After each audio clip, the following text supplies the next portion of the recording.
아나콘다에 대해 생각해 본 적 있나요? 어렸을 때 TV에서 아나콘다라는 제목의 영화를 해준 적이 있습니다.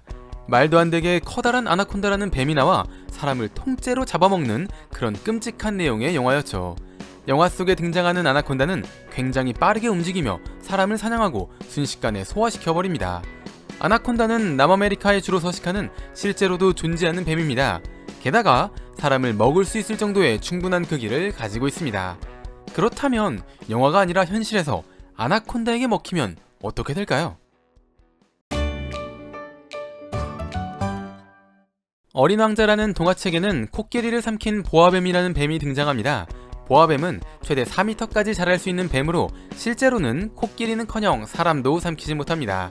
아나콘다는 보아뱀의 일종으로 몸의 길이는 10m 정도 되고 몸무게는 400kg이나 되는 지구상에서 가장 거대한 뱀입니다.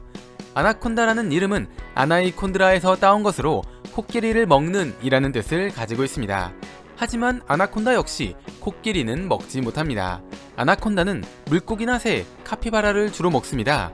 그리고 대형 동물을 사냥하는 경우도 있는데 술이나 사슴, 여우가 대표적이고 악어를 먹는 경우도 있다고 합니다. 그렇기 때문에 사람을 사냥하고 먹는 것도 충분히 가능합니다. 하지만 아나콘다가 사람을 사냥할 확률은 거의 없습니다. 대형 동물을 사냥해 먹는 경우 뱃속에 있는 음식물 때문에 움직임이 느려질 수밖에 없습니다. 그럼 다른 포식자에게 노려질 확률이 올라가게 되겠죠. 또 아나콘다는 생긴 것과 다르게 온순한 성격이라 많이 굶주렸거나 자신을 위협하는 상황이 아니라면 굳이 사람을 공격하지는 않는다고 합니다. 아나콘다는 주로 물속에서 생활하기 때문에 물속에서는 자유롭게 이동하지만 육지에서는 그렇지 못합니다. 만약 우리가 아나콘다를 육지에서 만났다면 아나콘다보다 빠르게 움직여 아나콘다를 따돌리는 것이 가능합니다. 이런 이유 때문에 아직까지 아나콘다에게 사람이 먹힌 사고는 공식적으로는 하나도 없다고 합니다. 그렇다면 만약 굶주린 아나콘다를 공격하면 어떻게 될까요? 당연하게도 아나콘다 역시 우리를 공격해 먹어버리려고 하겠죠. 뱀은 턱 구조상 무는 힘 자체가 그렇게 강하지 않지만 아나콘다는 날카로운 이빨을 가지고 있기 때문에 어딘가를 강하게 물어 놔주지 않으려고 할 것입니다.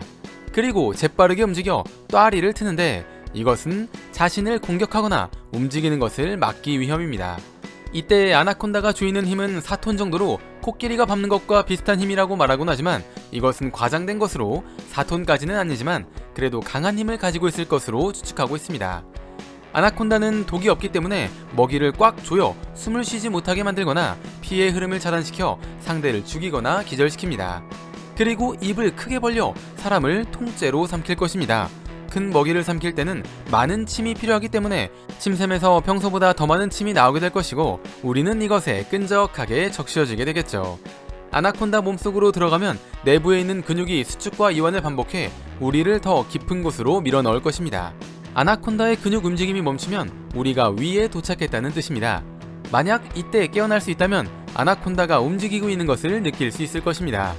커다란 음식을 소화하기 위해서는 많은 에너지가 필요하고 따뜻한 곳에 있어야 소화가 잘 되기 때문에 이런 장소를 찾아 이동하기 때문이죠. 안전한 장소에 도착하면 아나콘다의 위에서 단백질을 분해하는 강한 위액이 나와 우리를 녹이기 시작할 것입니다.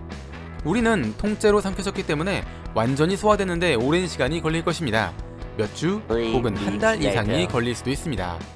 만약 아나콘다의 위액을 버틸 수 있는 보호복을 입고 있고 아나콘다를 찢을 수 있는 무기를 가지고 있다면 우리는 이 타이밍에 아나콘다를 찢고 탈출할 수 있겠지만 그렇지 않다면 아나콘다의 뱃속에서 서서히 죽어갈 것입니다. 가장 먼저 피부가 소화되고 가장 마지막으로 뼈가 소화되면서 흔적도 없이 사라지게 되겠죠. 우리가 실제로 아나콘다를 만나도 아나콘다에게 먹힐 확률은 거의 없지만 만약 비단뱀을 만난다면 이야기는 달라집니다. 비단뱀은 아나콘다처럼 커다란 뱀으로 아나콘다와 다르게 사람을 사냥하는 경우가 있습니다. 이것은 실제로 일어나는 사건이며 비단뱀의 배를 갈라봤더니 사람의 시체가 나온 일이 2024년에도 있었습니다. 그러니 만약 과거 아나콘다 영화를 리메이크 할 거라면 제목을 아나콘다라고 하지 말고 비단뱀으로 해야 할 것입니다. 뇌를 채워줄 은덩어리 지식들, 오늘의 은잡지 영상은 여기까지입니다. 시청해주셔서 감사합니다.